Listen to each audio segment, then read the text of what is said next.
আলাইকুম। সৌদি রিয়াদ থেকে বলতেছি আমি নাসরিন। তো আমরা আজকে 2 নম্বর পার্কে আসছি, খাবার দাবার নিয়ে আসছি, আমরা খাবো। আজকে ওয়েদার খুব ভালো, একদমই ঠান্ডা ঠান্ডা বাতাস। আমাদের বাংলাদেশের ভাবিরা এগুলা, তাদের সাথে কিউট কিউট ছোট ছোট বাচ্চারা আছে, আমাদের মামুনি এগুলা। চিকেন ফ্রাই, তরমুজ, চিপস ভাজা, টোনা ফিশ টিক্কা, সস, পাস্তা, ফ্রেঞ্চ ফ্রাই, চাও আছে সাথে।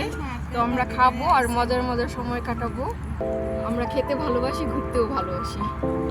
আপনারা সবাই আমাদের জন্য দোয়া করবেন। বাই, পরে আবার দেখা হবে।